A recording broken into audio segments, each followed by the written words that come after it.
তো নমস্কার বন্ধুরা, আশা করি সবাই ভালো আছেন। তো বন্ধুরা, এখন যে বিষয়টা নিয়ে আমি কথা বলবো, তো সেটা হলো মিঠুন চক্রবর্তী এবং সোহম অভিনীত ছবি শাস্ত্রী। তো সেটা ট্রেলারের জন্য আমি প্রচণ্ড অপেক্ষায় ছিলাম এবং ছবির আজকে ট্রেলারটা দুপুর 1টার সময় রিলিজ হয়েছে। তো ট্রেলারটা আমি দেখলাম, কেমন লাগলো। তো ট্রেলারটা আমি 4 থেকে 5 বার দেখেছি।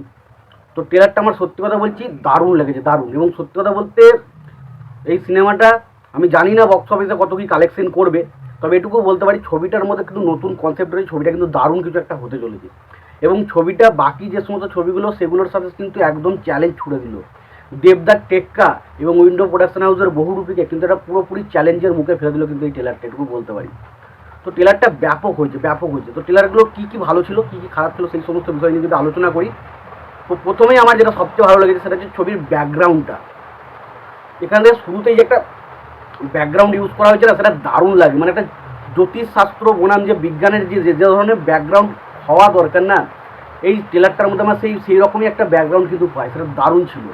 পাশাপাশি কালী কালীবা যে গানটা হয়েছে এবং মিঠুন চক্রবর্তীর যে হাতটা ছিল, যে হাঁটার স্টাইলটা জাস্ট ব্যাপক ছিল, ব্যাপক ব্যাপক। দ্বিতীয় আমার যেটা সবচেয়ে ভালো সেটা হচ্ছে মিঠুন চক্রবর্তী ভাই। মানুষটা কি না কি করতে পারে ভাই। ফাটাকেষ্ট করেছে সেই সময় ভাই, আলাদা একটা মজা ছিল। এখন ভাই কী লেভেলের কনসেপ্ট বানাচ্ছে, অসাধারণ লাগছে, অসাধারণ। জাস্ট জ্যোতিষশাস্ত্র রূপে মিঠুন চক্রবর্তী ফাটিয়ে দেবে ছবিতে, ফাটিয়ে দেবে। তার প্রথম দিকে সে জ্যোতিষশাস্ত্র থাকবে না, সে একটা সিকিউরিটি গার্ডের কাজ করছে আমরা দেখতে পাচ্ছি। এবং এটুকু বুঝতে পারছি যে প্রথম দিকে তার ভাগ্যের সাথে একটু টানাপোড়েন চলছে, তার সংসারে বিভিন্ন অভাব অনটন চলছে। বাট তার পরবর্তী সময় কিন্তু একটা ট্রানজ্যাকশন আসছে এবং সে কিন্তু একটা বিরাট বড় জ্যোতিষে পরিণত হচ্ছে, সেটা কিন্তু আমরা দেখতে পাচ্ছি। তো সত্যি মিঠুন চক্রবর্তীর পারফরমেন্স ছবিতে দারুণ লাগছে, প্রত্যেকটা জায়গায় জাস্ট ফাটাফাটি অভিনয় করেছে। তারপর আমার যা সবচেয়ে সেটা হচ্ছে ছবির কনসেপ্ট। এই ছবির কনসেপ্টটা আমরা প্রথম থেকে আমি এক্সাইটেড, তার কারণ এই ছবির কনসেপ্টটার জন্য। বিজ্ঞান ভার্সেস জ্যোতিষ ভাই আউটস্ট্যান্ডিং। এই ধরনের কনসেপ্ট নিয়ে সিনেমা তো দূরের কথা, এই সমস্ত সিনেমার কথাই কেউ বলে না খুব একটা। তো এই ধরনের বিষয় নিয়ে একটা সিনেমা, সত্যি কথা বলছি, যেটা দেখার জন্য আমি প্রচণ্ড এক্সাইটেড।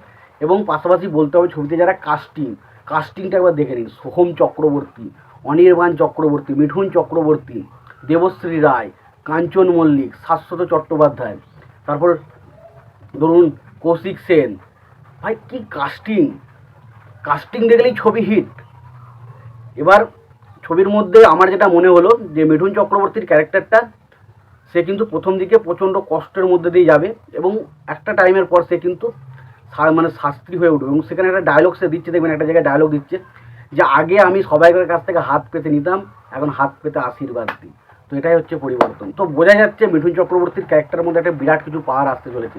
এবং একটা জায়গায় কমেডি আমার ভালো লেগেছে, যে জায়গাটা বলবে দেখবেন মিঠুন চক্রবর্তী একজন জ্যোতিষের কাছে হাত দেখাবে এবং সেই জায়গাটায় বলা হবে যে যখন মিঠুন চক্রবর্তী হাত দেবে তার হাতে একটা পাখিতে পায়খানা করে, তখন সে বলবে যে এই যে হাতে পাখিতে পায়খানা করে দেবো, তখন সে বলে যেটা পাখিতে পায়খানা করেনি, এটা ভগবানের আশীর্বাদ দিল। তো সেই জায়গাগুলো প্রচণ্ড হাসি পায়, মজাও লাগে। এবং পাশাপাশি সোহম চক্রবর্তী লাস্ট মুহূর্তে একটা ডায়লগ দেয় মিঠুন চক্রবর্তী, যে এই যে পুজোর বাজনাটা বাজছে, এখানে বাজনা বাজবে না, কিন্তু আপনাকে আমি বিসর্জন করবো। এই যে জায়গাটা মিঠুন চক্রবর্তীর সাথে সোহমের ফেসঅফ দারুণ। এবং লাস্ট মুহূর্তে মিঠুন চক্রবর্তীর হাসিটা জাস্ট ব্যাপক ছিল, জাস্ট ব্যাপক। তো শুধু বলতে চাই যে মিঠুন চক্রবর্তী ভার্সেস রজতাভ দত্ত একটা কম্বিনেশন আমরা দেখতে পাই ছবির মধ্যে, হবে এটুকু শিওর। কারণ মিঠুন চক্রবর্তী রাজতাভ একটা জায়গায় রয়েছে, তবে দুটো জায়গা রয়েছে। মিঠুন চক্রবর্তীর কাঁধে দেখবেন রজতাভ দত্ত পা দিয়ে রয়েছে। এবং লাস্ট মুহূর্তে একটা ট্রেলারের লাস্ট পোর্শনে একটা সিন রয়েছে যেখানে আর কি মিঠুন চক্রবর্তীর কাঁধে দেখবেন রজতাভ দত্তের কাঁধে কিন্তু মিঠুন চক্রবর্তী পা দিয়ে। তো বোঝা যায় প্রথম যখন মিঠুন চক্রবর্তীর কাছে পাওয়ার থাকবে না, তখন কিন্তু পুরো পাওয়ারটা ইউজ করবে কিন্তু রজতাভ দত্ত। এবং পরবর্তী সময় কিন্তু রজতাভ দত্তের ওর যখন যা পাওয়ারটা কিন্তু মিঠুন চক্রবর্তী ইউজ করবে, তখন সেই জায়গাগুলো কিন্তু দেখতে বিরাট মজা লাগবে বলে মনে হয়। এবং পাশাপাশি সোহম এবং মিঠুন চক্রবর্তীর মধ্যে একটা জ্যোতিষ ভার্সেস বিজ্ঞানের লড়াই, সেটা দেখে জাস্ট আলাদাই মজা আসবে। এবং পাশাপাশি এটা আমার ভালো লাগলো যে মিঠুন চক্রবর্তীর সাথে অনির্বাণ চক্রবর্তীর যে একটা বন্ধুত্বের ক্যারেক্টার রয়েছে না, এটা দারুণ আপনাদেরকে মজা দেবে। তো আমার মনে হচ্ছে এই মিঠুন চক্রবর্তী এবং অনির্বাণের ক্যারেক্টারটা কিন্তু দারুণ লাগবে, আপনাদের কাছে বিরাট পছন্দের একটা ক্যারেক্টার কিন্তু হতে চলেছে এই ক্যারেক্টারটা। তো আমি সত্যি হচ্ছে প্রচণ্ড এক্সাইটেড ছবিটা নিয়ে। আমার দারুণ লেগেছে ট্রেলারটা, দারুণ, শুধু ভালো বলবো না, অসাধারণ ট্রেলার লেগেছে। এবং সোহম এবং মিঠুন চক্রবর্তীর অসাধারণ একটা কামব্যাক হতে চলেছে আমার মনে হচ্ছে।